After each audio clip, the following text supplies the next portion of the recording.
The moment I saw the certified letter from the Pine Valley HOA demanding I open my private pool for community use within 72 hours, I knew exactly how this was going to play out, and spoiler alert, it was not going to end well for them.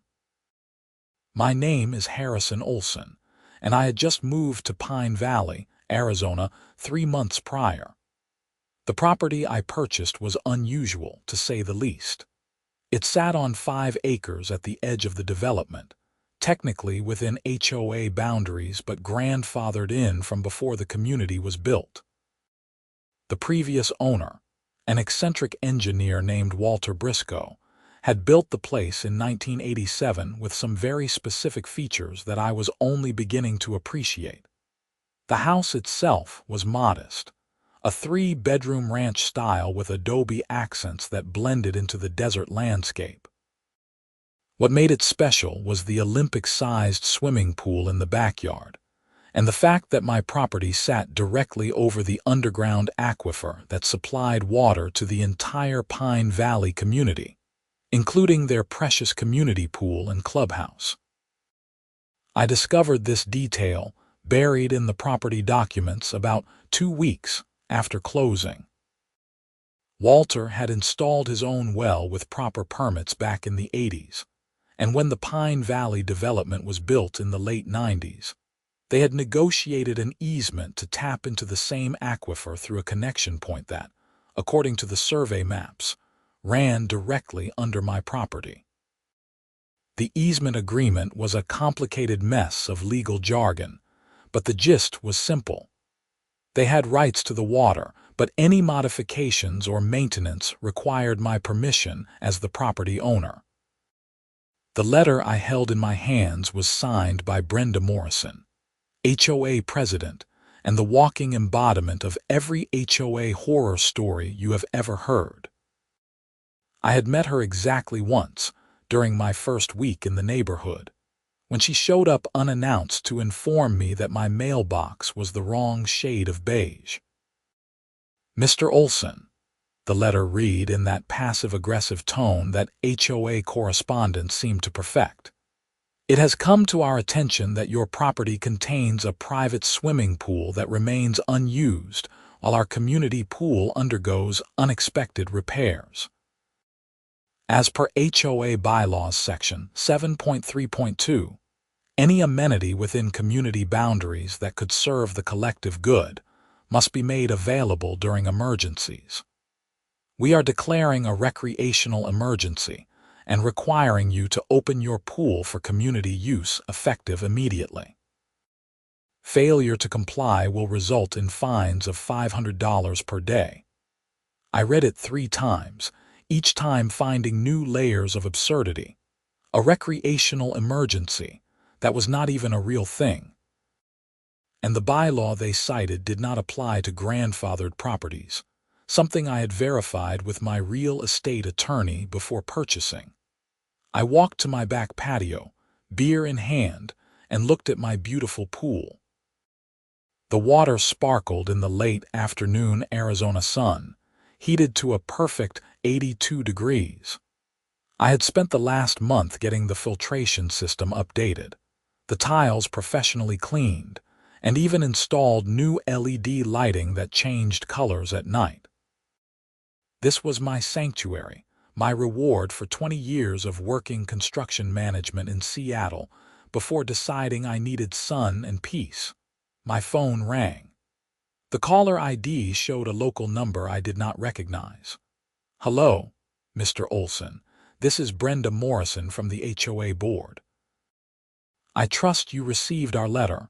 Her voice was exactly as I remembered, sharp and nasal with an undertone that suggested she was already planning your execution if you disagreed with her. "I did. Just finished reading it, actually." "Wonderful. Then you understand the urgency. We need access to your pool by Saturday. That gives you 2 days to prepare. We will need the gate code and a schedule of when residents can use the facility." I took a long drink of my beer. "Mrs. Morrison, I appreciate you calling, but I am not opening my private pool to the community. It is my property, and your bylaws do not apply to grandfathered parcels. The silence on the other end lasted about 5 seconds, which in confrontation time felt like an hour. "Excuse me." Her voice had gone up half an octave. "Mr. Olsen, perhaps you do not understand how HOAs work. When you purchased property in Pine Valley, you agreed to certain community standards and expectations. Actually, my property predates your HOA by over a decade. The covenants are very clear about this. I am happy to send you the relevant documentation. The board has already made its decision. If you refuse to cooperate, we will have no choice but to begin assessing daily fines. You can assess whatever you want, but it would not hold up in court. Have a good evening, Mrs. Morrison." I hung up before she could respond. My hands were not even shaking. 20 years dealing with entitled developers and their endless demands had given me a pretty thick skin when it came to bullies. And that was all HOAs really were. Bullies with a tiny amount of power that they wielded like tyrants. That night, I did my homework. I pulled out every document related to my property and the HOA. The grandfathering clause was ironclad. My property was subject to exactly 3 HOA rules: maintaining external appearance consistent with desert landscaping, no commercial vehicles parked in view of the street, and no structures over 20 feet tall without approval. That was it. Everything else, including any claims to my private amenities, was explicitly excluded. But I also found something else interesting: the water easement agreement. I had skimmed it before, but now I read every single word. The agreement granted Pine Valley HOA the right to access the aquifer through infrastructure on my property, but it included a maintenance clause. Any interruption to the water supply due to emergency repairs, property maintenance, or infrastructure updates was permissible with 72 hours notice to the HOA. I sat back in my chair and smiled. If they wanted to play games, I could play games too. Friday morning arrived with another letter, this time slipped under my door rather than sent via certified mail. The fine print informed me that I was now being assessed $500 per day for failure to comply with emergency community measures, and that the HOA board would be holding a special session on Monday to discuss additional enforcement actions. I spent Friday morning calling around until I found what I needed. Martinez Well Services out of Phoenix specialized in well maintenance and had an opening on Saturday for emergency repairs. I booked them for a full system inspection and maintenance service, which, according to the paperwork they sent over, would require shutting down the well for approximately 24 to 48 hours. At 3 p.m. on Friday, I sent a formal notice via email and certified mail to the Pine Valley HOA board. Attention, Brenda Morrison. Dear HOA board members, this notice is to inform you that emergency maintenance will be performed on the well system located on my property at 2847 Desert Vista Drive beginning Saturday, May 18th at 8:00 a.m. As per the Water Easement Agreement Section 4.2, this maintenance may temporarily interrupt water flow to community facilities. Expected duration is 24 to 48 hours. This notice fulfills the 72-hour requirement as maintenance begins in approximately 65 hours from time of sending. Regards, Harrison Olsen.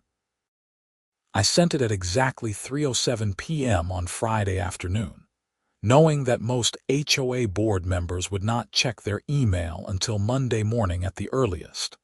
Saturday morning came with cloudless blue skies and temperatures already pushing 90 degrees by 8 a.m.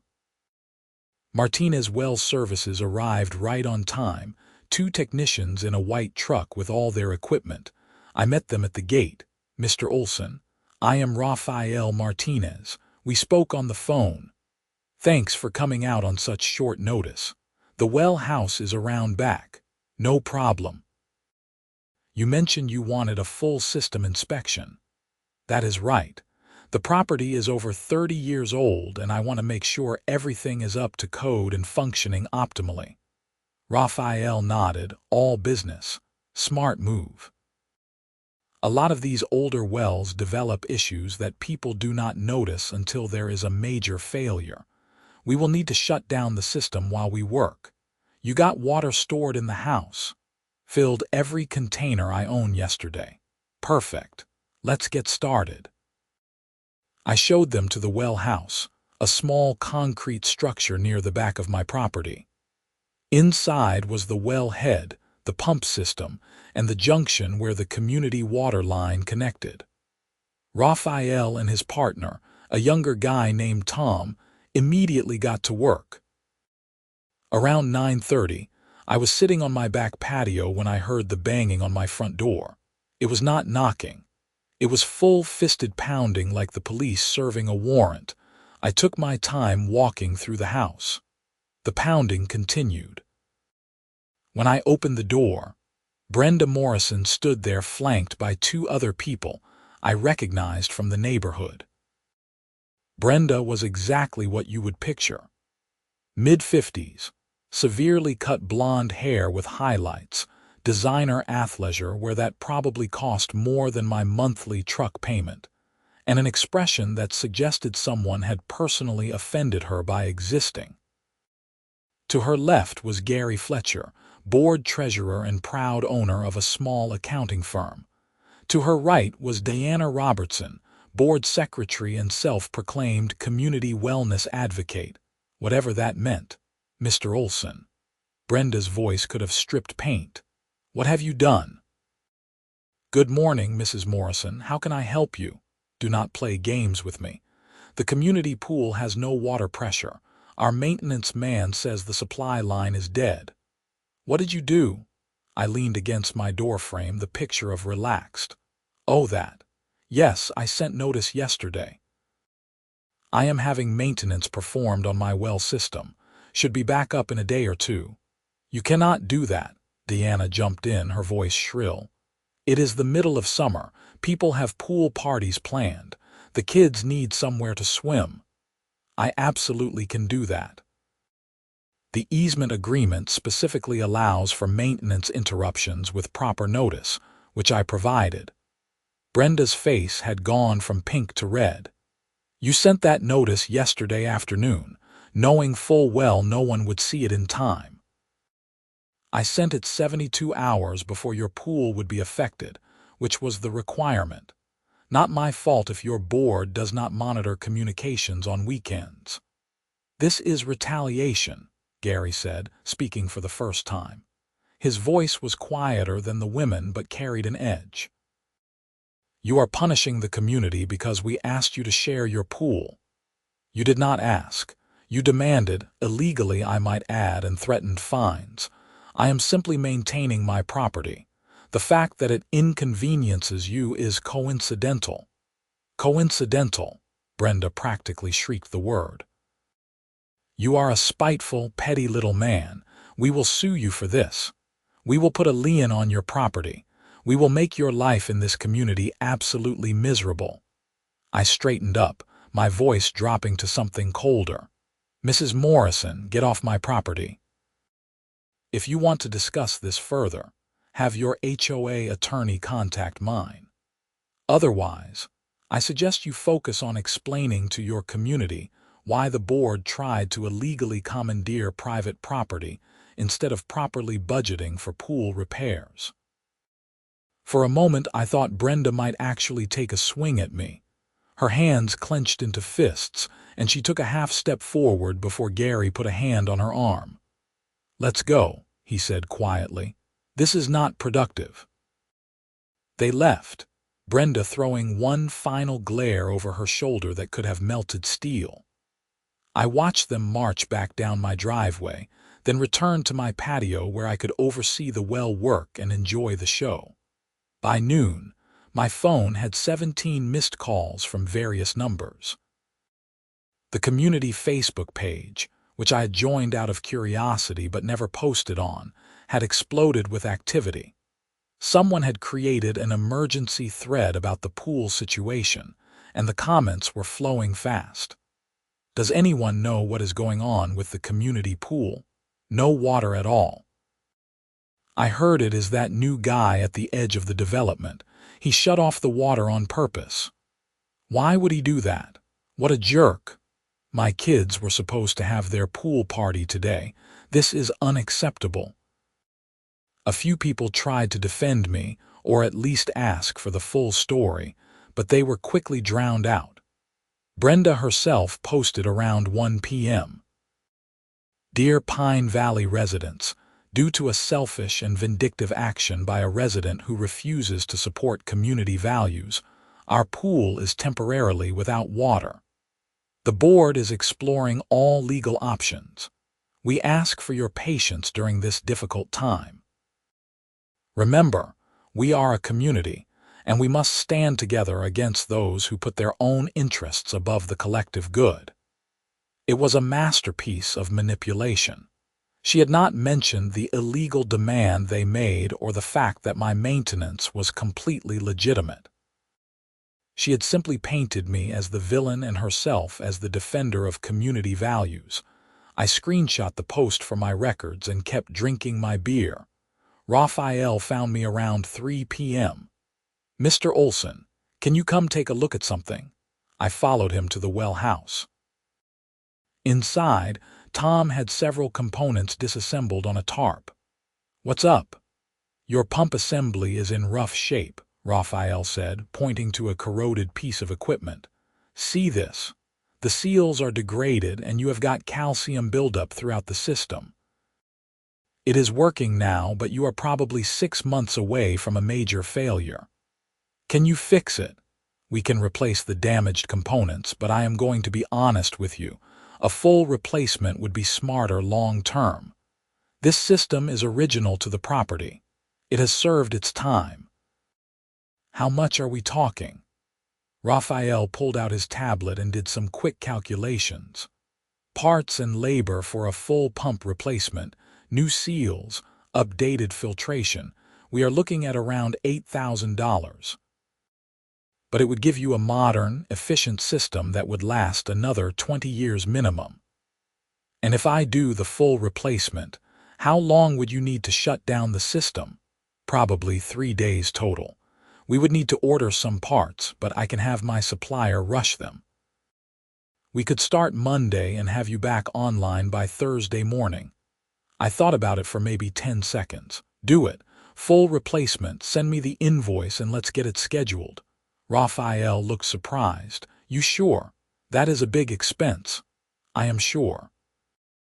If I am going to own this property, I want to know the infrastructure is solid. Besides, I added with a slight smile, it sounds like the community could benefit from understanding how dependent they are on properly maintained systems. He caught my meaning and grinned. I will get the parts ordered today.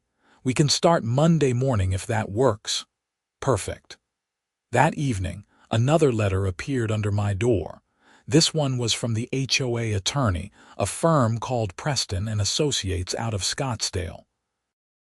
It was full of legal threats about easement violations, demands for immediate restoration of water service, and warnings about potential civil liability for damages.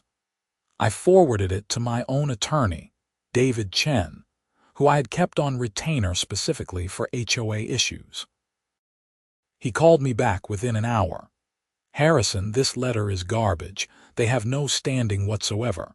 You provided proper notice, you are performing legitimate maintenance, and the easement explicitly allows for this. They are grasping at straws. So I should ignore it. I will draft a response explaining the legal reality. But yes, essentially ignore it. They are trying to intimidate you. If they actually file suit, they will lose quickly and probably end up paying your legal fees. No competent judge would side with them on this. What about the fines they are threatening for not opening my pool? David laughed. Even worse, legal ground. That is pure fiction. The grandfathering clause makes those fines unenforceable. If they try to put a lien on your property over fake fines, you could countersue for harassment and probably win damages. Good to know. Thanks, David. Just keep documenting everything.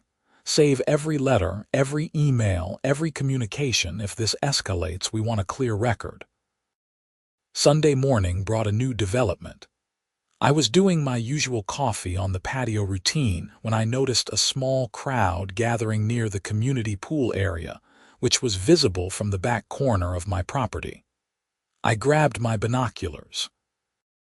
About 30 people were standing around the empty pool, and Brenda was addressing them like a general rallying troops. I could not hear what she was saying, but the body language was clear. She would gesture toward my property, and the crowd would turn to stare. It was all very dramatic. Around 10 a.m., my doorbell rang again. This time it was a younger couple I had seen jogging through the neighborhood a few times. The woman looked uncomfortable, but the man had his shoulders squared like he was ready for a fight. "Can I help you? Are you Harrison Olsen?" the man asked. "I am." "I am Trent, and this is my wife Ashley. We live over on Cactus Way. Look, man, I do not know what is going on between you and the HOA, but shutting off the water to the community pool is really unfair to the families who live here." I leaned against the doorframe. "I did not shut off the water out of spite. I am having legitimate maintenance performed on my well system. It is something that has to be done. During the summer, you could not wait until winter. The equipment is failing. If I wait, it could fail completely, and then there would be no water for a lot longer than 3 days. Ashley spoke up, her voice softer. "The HOA is saying you are doing this on purpose because they asked you to share your pool. They did not ask. They demanded illegally and threatened me with fines if I did not comply. What I am doing now is unrelated and completely within my rights." Trent shook his head. "That is convenient timing. Think whatever you want, but those are the facts." The well maintenance was scheduled after their illegal demand. If they had handled the situation properly, we would not be here. "So you admit this is retaliation," Trent said, pouncing on my words. "I admit that I scheduled necessary maintenance on my property after being threatened by the HOA. That is not retaliation. That is property ownership." Ashley pulled on Trent's arm. "Come on, let's go." "You know what?" Trent said, ignoring his wife. "People like you are what is wrong with communities. Everything is me, no sense of shared responsibility. Shared responsibility is not the same as forced compliance. If you want to live somewhere that can commandeer your private property at will, might I suggest you study some history about how that typically works out?" Trent looked like he wanted to say more, but Ashley finally pulled him away. I watched them walk back down the driveway, Trent gesturing angrily while Ashley tried to calm him down. The rest of Sunday passed with various neighbors either driving by slowly to glare at my house, or, in 2 cases, stopping to knock and share their opinions about my selfishness. I stopped answering the door after the 3rd visit. Monday morning, Raphael and Tom arrived at 7 a.m. sharp with a truck full of equipment and a 3rd team member named Jose. I provided them with access and went inside to work remotely. My job as a construction project consultant was flexible like that. Around 9 a.m., Brenda called. I let it go to voicemail. She called back immediately. I declined again. The 3rd time I answered. "What can I do for you, Mrs. Morrison? When will the water be restored?" "The well company estimates Thursday morning." "Thursday? Your notice said 24 to 48 hours. That was the estimate when I sent the notice. After inspection, they found more extensive issues that need addressing. It is taking longer than anticipated. This is unacceptable. You are deliberately extending the timeline." I am ensuring my property's infrastructure is properly maintained. If you have a problem with how long repairs take, I suggest you take it up with the laws of physics and mechanical wear. We have a community event scheduled for Wednesday evening. Families are expecting to use the pool. Then I suggest you inform them that it will not be available. Not my problem, Mrs. Morrison. Everything is a joke to you, is not it? Her voice had gone cold. You think you are so clever, hiding behind technicalities and legal language. But you are hurting real people. Children who want to swim. Families who save up for these community events. You know what hurts real people, Mrs. Morrison. HOA boards that abuse their authority and try to strong-arm residents into giving up their property rights. You could have asked nicely. You could have offered to rent my pool at a fair rate. You could have simply explained the situation and worked with me. Instead, you made illegal demands and threats. So forgive me if I am not particularly sympathetic to your current predicament. She hung up without another word. By Monday afternoon, the community Facebook page had become a war zone. Brenda had posted updates painting me as a villain, but a few residents had started asking questions. Someone named Patricia Mendez had posted a long comment asking to see the actual bylaws that allowed the HOA to commandeer private pools. And when no one could produce them, others started questioning Brenda's narrative. So wait, the HOA tried to force this guy to open his private pool, and when he said no, we are all acting like he is the bad guy for doing maintenance on his own property. That is not how easements work. He has every right to perform maintenance. Maybe if the board had properly budgeted for pool repairs, instead of spending $15,000 on new landscaping at the clubhouse last month, we would not be in this situation. That last comment triggered a whole new thread of discussion about HOA finances and priorities.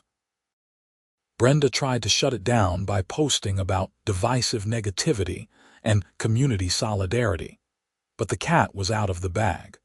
Tuesday morning brought an unexpected visitor. A man in his late 60s wearing cargo shorts and a fishing hat knocked on my door around 8 a.m. I recognized him as Frank Wheeler, one of the few residents who had defended me on the Facebook page. Mr. Olsen, I am Frank Wheeler. I live over on Mesquite Drive. You got a minute? Sure, come on in. Frank followed me to the kitchen where I poured us both coffee.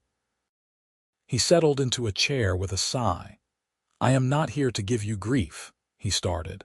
I actually wanted to apologize on behalf of the sane members of this community. What Brenda tried to pull was completely out of line. I appreciate that.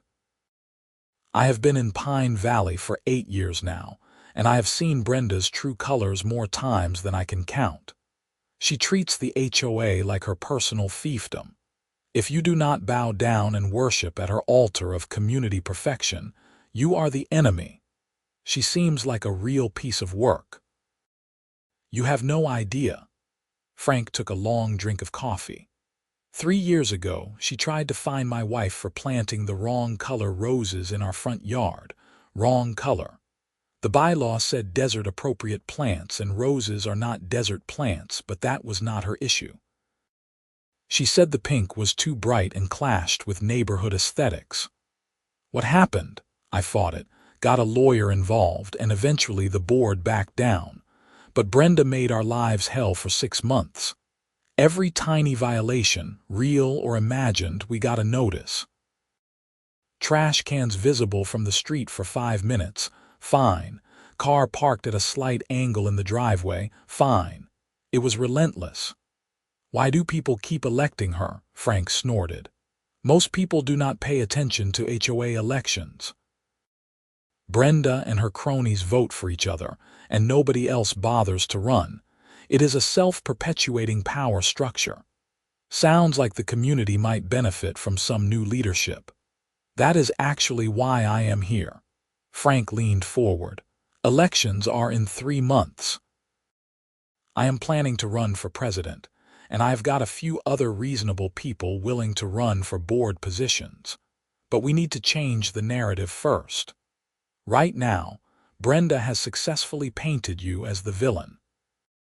If we can flip that script, show people how she actually operates, it might motivate more residents to pay attention. What are you suggesting? Document everything. Every communication, every threat, every illegal demand.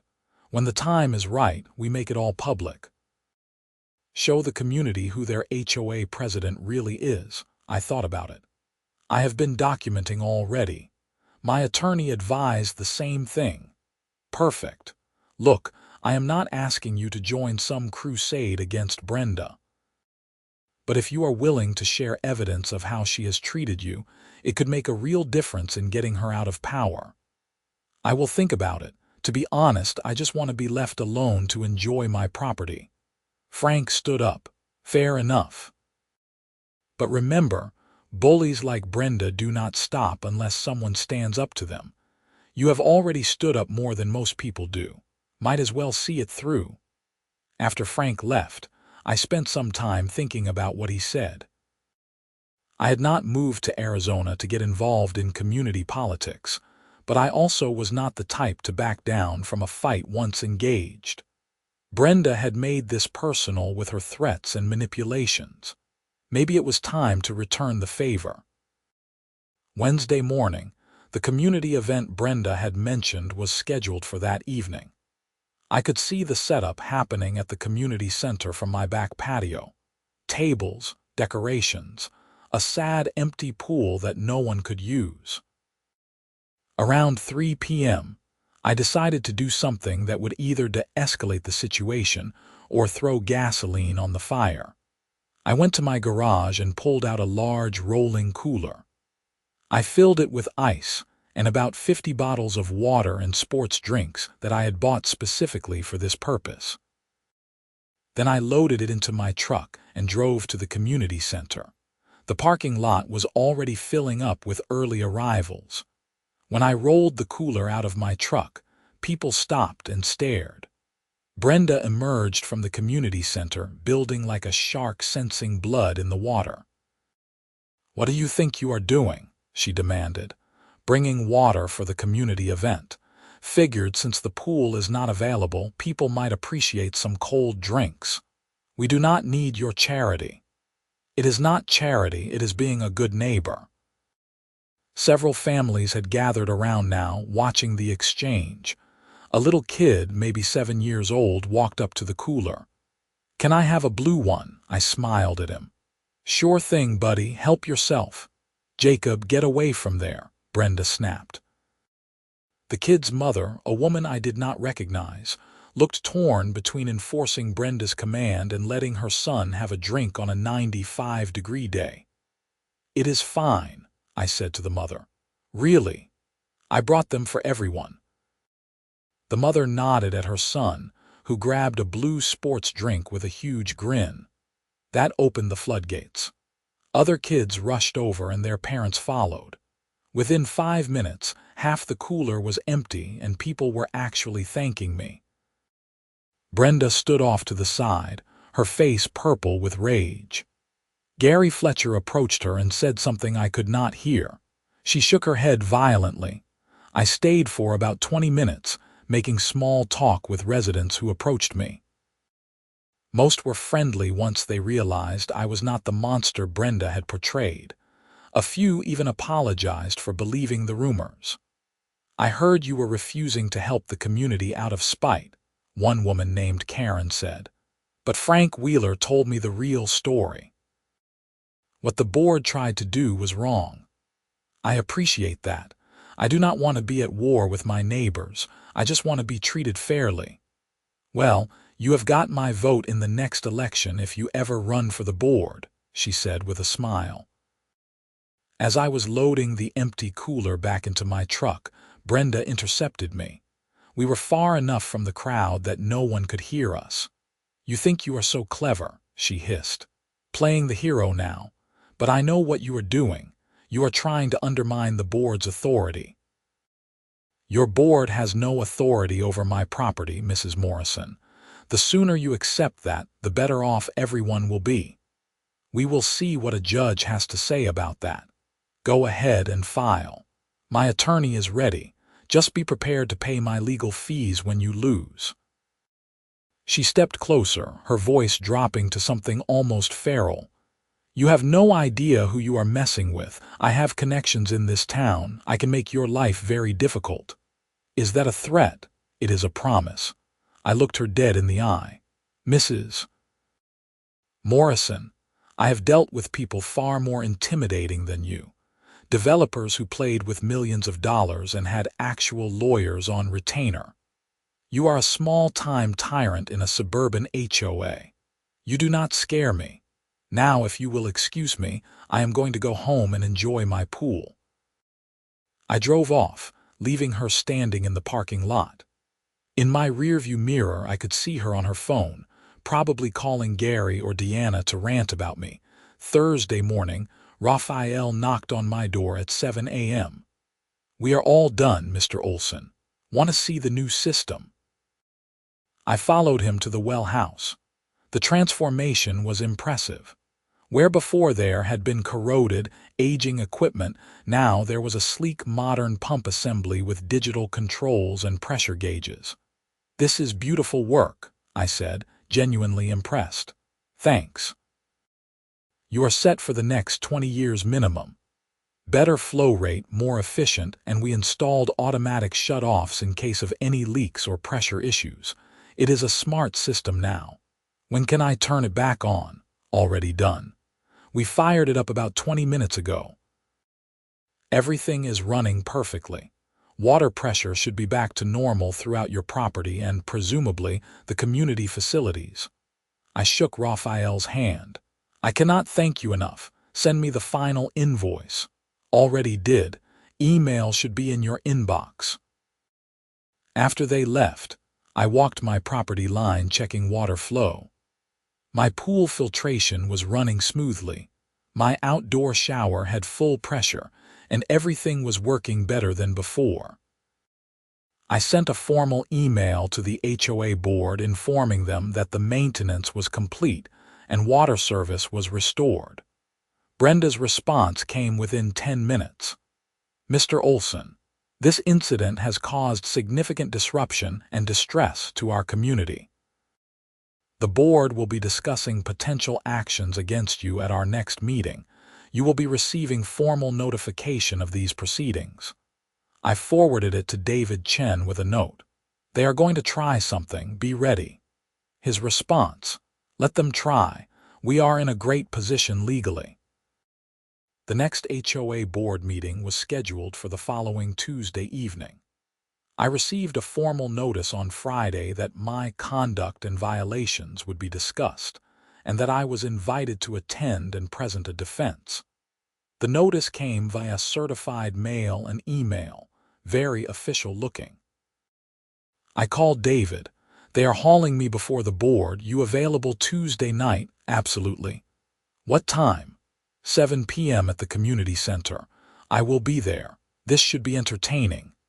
Saturday and Sunday passed quietly, but Monday brought another surprise. I received a notice from the Maricopa County Superior Court. Brenda, Gary, and Deanna, representing the Pine Valley HOA Board, had filed for an emergency temporary restraining order to prevent me from interfering with community water access. I immediately called David. "Did you see the TRO filing?" "Just got notified. It is absurd. They are claiming you acted maliciously to deprive the community of water, but they have no evidence because it is not true. The hearing is Thursday morning. I will file our response today." "What are the chances they win?" "Virtually zero. They would need to prove imminent harm and a likelihood of success on the merits. They have neither. The maintenance was legitimate, properly noticed, and completed efficiently. No judge will grant this, but they are trying anyway. Because Brenda Morrison is either delusional about her legal position or hoping you will not fight back. My guess is the former. Tuesday evening arrived with temperatures still in the low 90s at 7 p.m. I dressed business casual and met David in the parking lot of the community center. He was carrying a leather briefcase that probably cost more than my first car. "Ready?" he asked. "Let's get this over with." The meeting room was packed. Every seat was taken and people lined the walls. I recognized most faces from around the neighborhood. Frank Wheeler was sitting in the front row and gave me a small nod when I entered. The community Facebook drama had apparently motivated people to show up. The board sat at a table at the front of the room. Brenda in the center, Gary to her left, Deanna to her right, and two other board members I had seen but never met. The atmosphere was tense. Brenda called the meeting to order with a sharp crack of her gavel. "We have several items on the agenda tonight, but we will begin with the matter of Mr. Harrison Olsen and his violations of community standards and easement agreements." David stood up. "Madam President, before we proceed, I am David Chen, attorney for Mr. Olsen. I have some concerns about the procedural validity of these proceedings." Brenda's eyes narrowed. "Mr. Olsen was given proper notice and opportunity to attend. That is not my concern.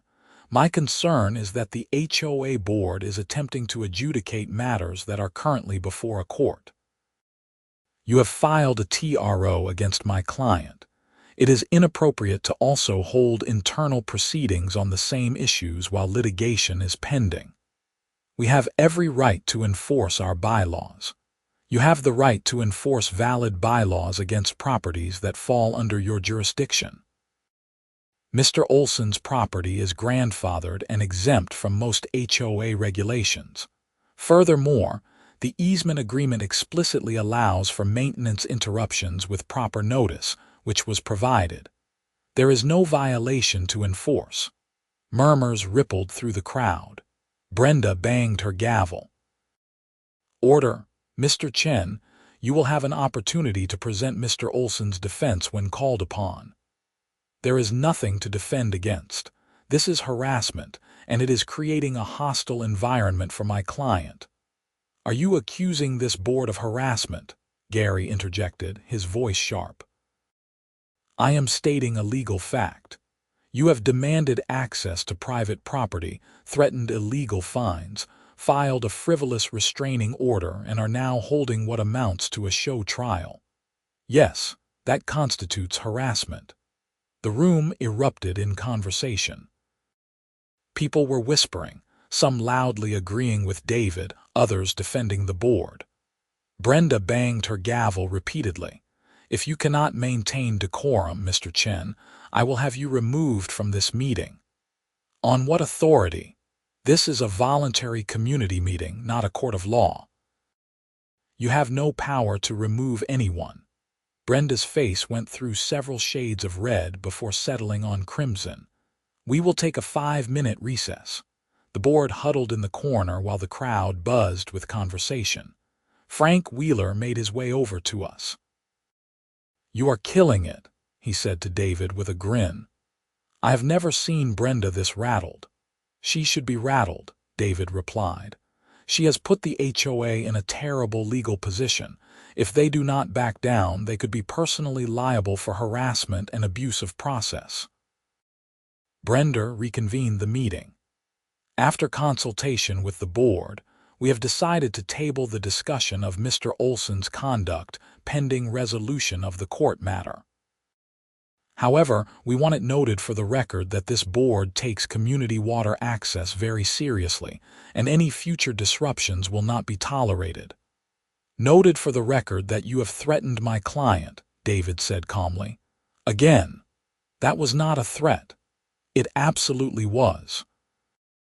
You stated that future legitimate maintenance on his property would not be tolerated. That is a threat to interfere with his property rights." Gary stood up. "Perhaps we are all getting too heated here. Let me be clear. The board simply wants to ensure that all residents, including Mr. Olsen, act in the best interests of the community. If future maintenance is necessary, we hope for better communication and cooperation." It was a face-saving gesture, walking back Brenda's threat while trying to maintain some dignity. David considered for a moment before nodding. Mr. Olsen has always been willing to communicate in good faith. However, that requires the HOA to respect his property rights and not make illegal demands. "Agreed," Gary said quickly, before Brenda could object. The meeting moved on to other agenda items, but the energy had shifted. The crowd had seen the board back down, seen them rattled and defensive.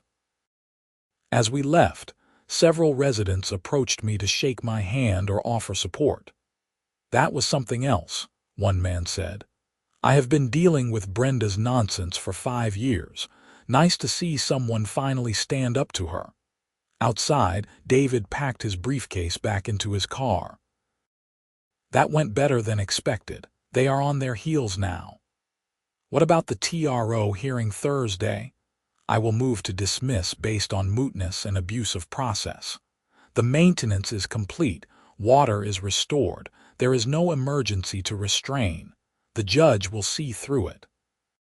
Thursday morning, I met David at the Maricopa County Superior Court building in downtown Phoenix. The courtroom was smaller than I expected, wood-paneled and formal. Brenda, Gary, and Deanna sat with their attorney, a tired-looking man in his 50s named Roger Preston. Judge Sandra Martinez took the bench promptly at 9 a.m. She was in her early 60s with sharp eyes that suggested she did not suffer fools. "This is the matter of Pine Valley HOA versus Harrison Olsen, case number CV 2026-004872. This is a hearing on the HOA's emergency petition for a temporary restraining order. Mr. Preston, you filed the petition. Please explain what emergency requires this court's immediate intervention." Preston stood up, fumbling with his notes. "Your Honor," the respondent, Mr. Olsen, deliberately interrupted the water supply to community facilities, including the community pool, in retaliation for the HOA board exercising their authority under community bylaws. "I have read your filing, Mr. Preston. What is the current status of the water supply? As of last Thursday, water service has been restored. So there is no ongoing emergency." "Well, no, but Your Honor, we are concerned about future interruptions. Your petition sought emergency relief from an ongoing water cutoff. If the water has been restored, what exactly am I restraining?" Preston looked flustered. "We are seeking assurance that Mr. Olsen will not repeat this conduct." "That is not what an emergency TRO is for, Counselor." Mr. Chen, response, David stood, completely composed. "Your Honor, this petition should be dismissed on multiple grounds. First, as you noted, there is no emergency. The water has been restored. Second, the underlying conduct was legitimate property maintenance performed with proper notice under the easement agreement. Third, this petition is an abusive process intended to harass my client for asserting his property rights. Those are serious allegations, Mr. Chen, supported by evidence, Your Honor." David handed a stack of documents to the bailiff. "These are copies of the HOA's demand that my client open his private pool for community use, threats of illegal fines, and communications showing the timeline of events. The maintenance was legitimate and properly noticed. The HOA is upset that my client would not surrender his property rights and is now using the court system to retaliate." Judge Martinez spent several minutes reviewing the documents. The courtroom was silent except for the rustling of paper. "Mr. Preston, did your clients demand access to Mr. Olsen's private pool?" Preston hesitated.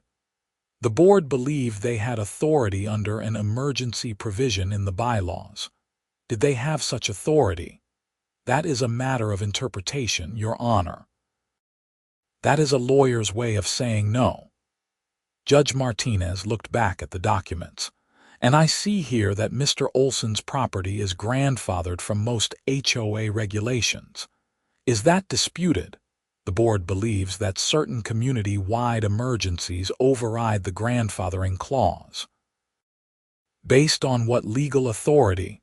Preston had no answer. Judge Martinez set the papers down. Here is what I see.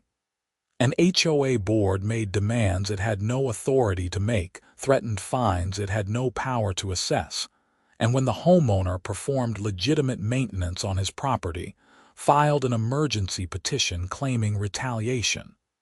Mr. Preston, this petition is frivolous. Dismissed with prejudice. Furthermore, I am awarding attorney's fees to Mr. Olsen. Your clients will receive the bill. Your Honor, that is not my ruling stands. This case is closed. Bailiff, next case. Outside the courtroom, Brenda looked like she wanted to murder someone, probably me. Gary pulled her away before she could say anything, while Deanna just looked shell-shocked. David shook my hand. That went even better than expected. Not only did we win, but the judge awarded fees and issued a ruling from the bench that their case was frivolous. If they try anything else, we can point to this as a pattern of harassment. What happens now? I will submit my fee invoice to their attorney, they will have to pay it, and hopefully they will leave you alone. Somehow I doubt that. David smiled grimly. Probably not, but we will be ready. Over the next few weeks, an uneasy peace settled over Pine Valley.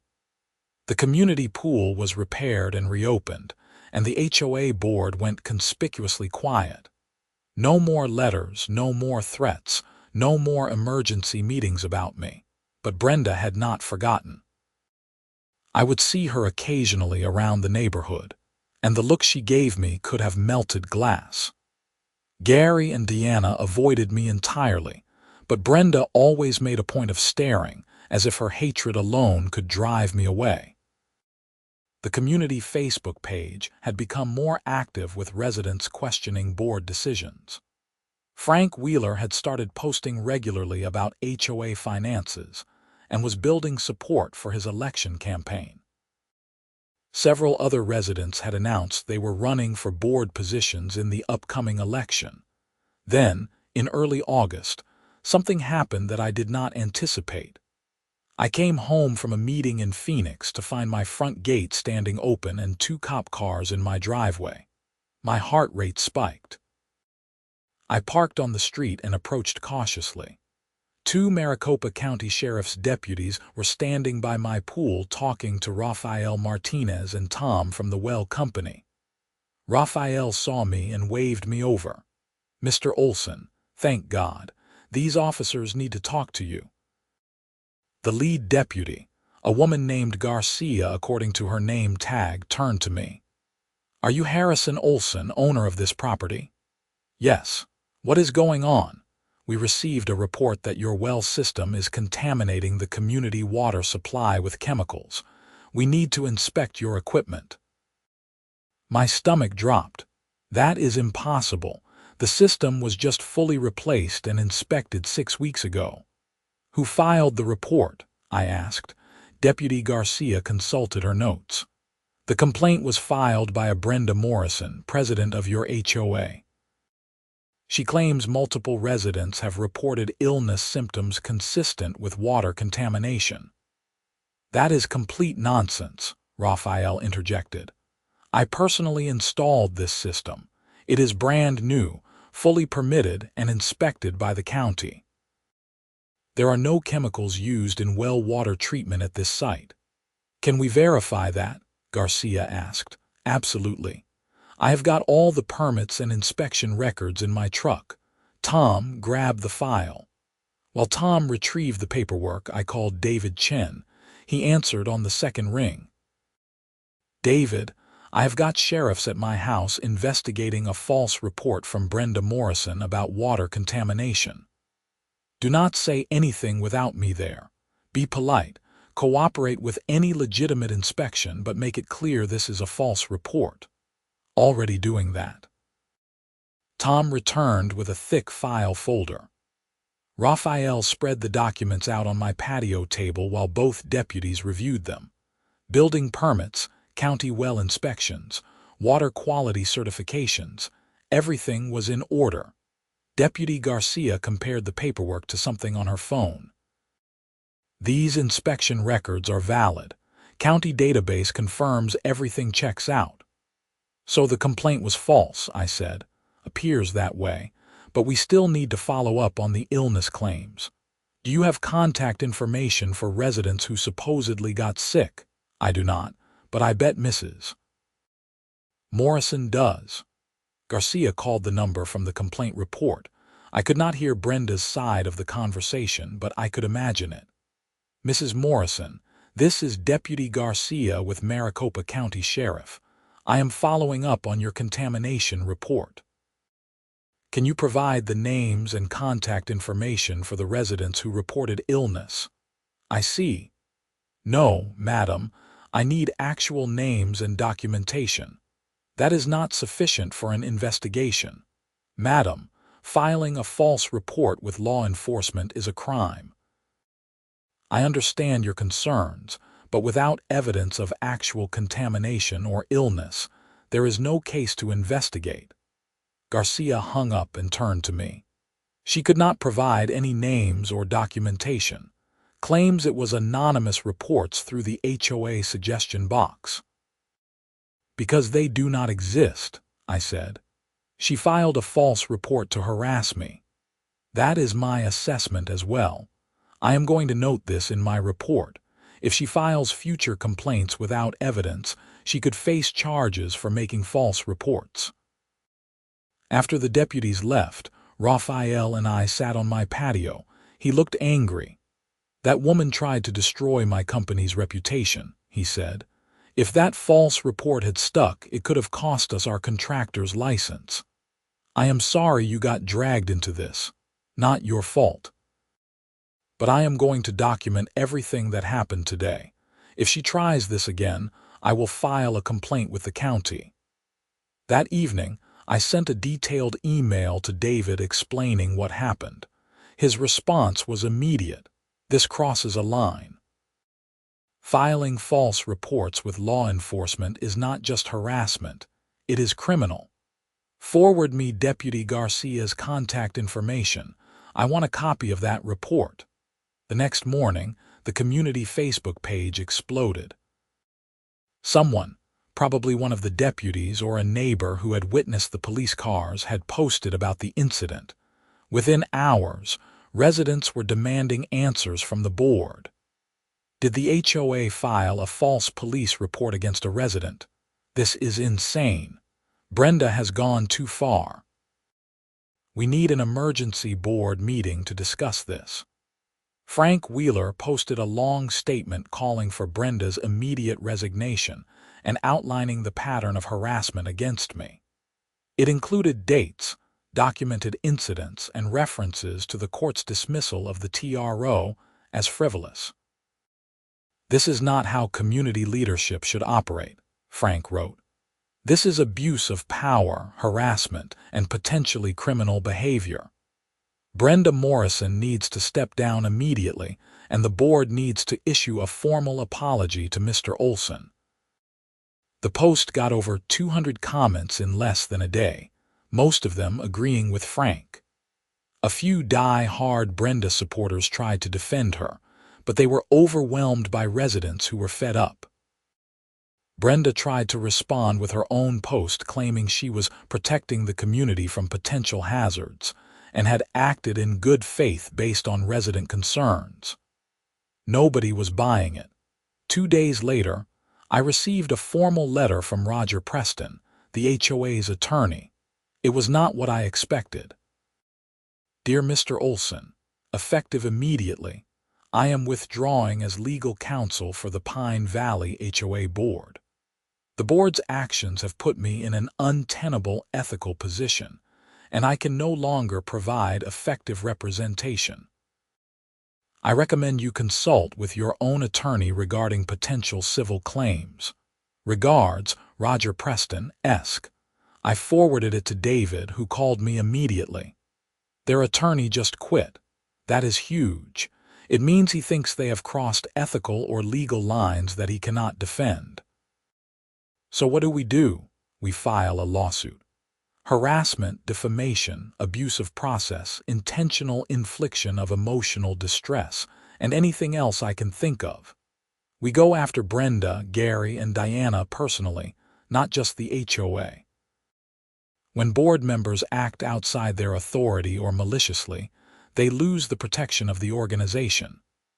Will that work, Harrison? You have got documented illegal demands, threats, a court ruling calling their TRO frivolous, and now a false police report. Any jury would side with you. But honestly, I do not think it will get that far. Once they are served and realize they are personally on the hook for damages, they will want to settle. Do it. David filed the lawsuit on August 15th. The complaint was 30 pages long and detailed every incident from the first illegal demand to the false police report. We sued for $200,000 in damages plus attorney's fees. Brenda, Gary, and Diana were personally served at their homes. According to Frank Wheeler, who heard it through the neighborhood gossip chain, Brenda had a complete meltdown when the process server showed up. The community held an emergency HOA meeting 5 days after the lawsuit was filed. The parking lot was overflowing, with over 100 residents packing into the community center. I attended with David at my side. Brenda tried to maintain control, but the crowd was hostile. People were shouting questions about the lawsuit, demanding accountability, insisting on her resignation. "This lawsuit is frivolous," Brenda shouted into the microphone, her voice shrill. "Mr. Olsen is trying to destroy this community because we dared to hold him accountable. Accountable for what?" Someone yelled from the back. "Following the law." "For being a selfish, uncooperative member of this community." Frank Wheeler stood up. "Madam President, I am making a formal motion for a vote of no confidence in your leadership. The board has exposed the HOA to massive legal liability through your personal vendetta against a resident. You need to step down." "I will do no such thing. This motion is out of order." "Actually, it is not," David said, standing up. "According to your own bylaws, which I have right here, any member can make a motion for a vote of no confidence in board leadership. It requires a majority vote of members present at a properly noticed meeting. This qualifies." Brenda looked at Gary and Deanna for support. Gary stared at the table. Deanna was openly crying. "Fine," Brenda spat. "Let's vote. All those in favor of this ridiculous motion." A forest of hands went up. I counted quickly. Easily 75% of the room. All opposed. Maybe 10 hands, including Brenda's. "The motion passes," Frank said. "Mrs. Morrison, you are no longer HOA president. I am calling for an immediate election of interim leadership pending the regular election cycle." "You cannot do this," Brenda screamed. "I have given years to this community. I have sacrificed my time, my energy, everything to make Pine Valley a better place, and this is how you repay me. You abused your authority and attacked a resident who had done nothing wrong," Frank said calmly. "Actions have consequences." Brenda gathered her things and stormed out, Deanna following behind her, still crying. Gary stayed seated, looking defeated. Frank was elected interim president by acclamation. His first act was to address the lawsuit. "Mr. Olsen, Mr. Chen, on behalf of the Pine Valley HOA, I want to formally apologize for how you have been treated. The board's actions were wrong, illegal, and have embarrassed this community. I would like to discuss how we can resolve this situation fairly." David and I stepped outside with Frank and 2 other newly elected interim board members. The conversation was straightforward. "What do you want?" Frank asked. A formal written apology from the HOA acknowledging that their actions were illegal and unwarranted, David said. Reimbursement of all legal fees to date, which currently total about $22,000. A permanent injunction preventing any future attempts to claim authority over Mr. Olsen's property beyond the 3 specific bylaws in his grandfathering agreement. And a settlement payment of $50,000 for the harassment and emotional distress. Frank winced at the numbers but nodded. I need to consult with the board and probably a new attorney, but those terms seem reasonable given what happened. Can you give us 2 weeks to respond? 2 weeks, David agreed. The settlement negotiations took exactly 10 days. The new board agreed to all terms, paid from HOA reserves and, when necessary, by levying a special assessment against all homeowners. Brenda, Gary, and Deanna were personally required to reimburse the HOA for their share of the settlement as a condition of not facing additional civil liability. The formal apology was posted on the community website, the Facebook page, and sent via mail to every resident. It detailed the illegal demands, the harassment, and the board's acknowledgement that I had acted appropriately throughout. Brenda sold her house and moved out of Pine Valley in early October. Gary resigned from the board but stayed in the community, keeping a very low profile. Deanna also resigned and largely disappeared from community activities. The regular HOA election happened in November. Frank Wheeler was elected president with 78% of the vote. 4 other reform candidates won board positions. The new board's first action was to comprehensively review and revise the HOA bylaws to include better oversight, limits on board authority, and protection for homeowner rights. As for me, I finally got to enjoy my pool in peace. I even hosted a few neighborhood gatherings, inviting people over voluntarily, because that is how community should work, through mutual respect and cooperation, not threats and intimidation. One warm evening in December, I was floating on a raft in my pool watching the stars when Frank stopped by with a 6-pack of beer. "Mind if I join you?" he asked. "Come on in. Water is perfect." Frank changed and settled into the pool with a contented sigh. "You know, when you first moved here, I thought you were going to be another headache for the community.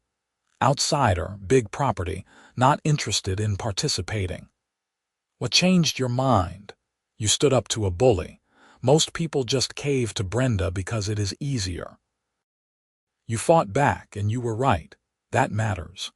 I just wanted to be left alone. Sometimes standing up for yourself means standing up for everyone else too. You showed people that the HOA is not all-powerful, that residents have rights. That is valuable." We drank our beers in comfortable silence for a while, the desert night cool and clear around us. "So," Frank said eventually, "any interest in running for the board yourself? We could use someone with your spine." I laughed. "Absolutely not. I am done with HOA drama. I just want to enjoy my pool, my property, and my peace and quiet." "Fair enough. But if you ever change your mind, the offer stands." As it turned out, I never did join the HOA board, but I stayed involved in the community in smaller ways. I helped organize neighborhood barbecues, volunteered for community projects, and yes, I occasionally let kids from the neighborhood use my pool when their parents asked nicely. The key word being asked, because that is what community is really about. It is not about forced compliance or sacrificing your rights for some nebulous collective good. It is about people respecting each other, communicating honestly, and finding ways to cooperate voluntarily. Brenda Morrison never understood that. She saw the HOA as a tool for control, a way to impose her vision on everyone else. When I refused to submit, she escalated rather than compromise, and ultimately, It destroyed her position and reputation. The lawsuit settlement money went mostly to legal fees and replacing some landscaping that had been damaged during the well maintenance. But I donated $10,000 to the community youth programs because I actually did care about the neighborhood kids having activities. The new board under Frank's leadership transformed Pine Valley. They reduced unnecessary regulations, focused on actual community improvements rather than petty enforcement, and created real channels for resident input. Satisfaction surveys shot up. People started attending board meetings because they were productive rather than combative. And my property, still grandfathered, still mine, still a sanctuary of peace where I could swim, relax, and enjoy the Arizona sun without anyone demanding I surrender my rights for their convenience. Sometimes I would think about that first letter from Brenda, the one demanding I open my pool within 72 hours. It seemed like years ago rather than months. So much had happened since then. The water shutdown, the legal battles, the false police report, the community uprising, and finally, the resolution. If I had to do it all over again, would I change anything? Maybe I would have tried talking to Brenda first, before she sent the letter, to see if there was room for reasonable discussion. But honestly, I doubt it would have mattered. People like Brenda do not respond to reasonable discussion. They respond to power, and when you do not give them power over you, they retaliate. The important thing was standing my ground, documenting everything, and being willing to fight back legally when the harassment crossed the line. Too many people fold when confronted with HOA authority, even illegal authority, because the fight seems too expensive or too stressful. But there are limits. There are lines that cannot be crossed. And when those lines are crossed, you have to be willing to enforce consequences, or the abuse continues. I never saw Brenda Morrison again after she moved out. I heard through the neighborhood gossip that she joined the HOA board in her new community within 6 months. Some people never learn. As for me, I spent my first Arizona Christmas floating in my heated pool, drinking spiked eggnog and watching the stars. No HOA demands, no legal battles, no drama. Just peace, quiet, and the satisfaction of knowing I had stood up for myself and inadvertently helped reform a broken system. The water in my pool sparkled under the December moon, and somewhere beneath my property, the aquifer flowed steady and clean, providing water to my home and, yes, to the community pool where families splashed and played. But now it was a partnership based on legal agreements and mutual respect, not demands and threats. That was how it should have been from the beginning. Sometimes it takes a fight to get to peace, but the fight is worth it when you are defending something important. Your rights, your property, and your freedom to live your life without being bullied by petty tyrants with a gavel and a title. I raised my glass of eggnog to the night sky, toasting my victory and my future in Pine Valley. The battle was over, but the satisfaction lingered. I had won not just for myself, but for every homeowner who had ever been pushed around by an HOA that forgot its purpose was to serve the community, not rule it. And that, I thought as I took another sip and settled deeper into my pool, was worth every moment of the fight.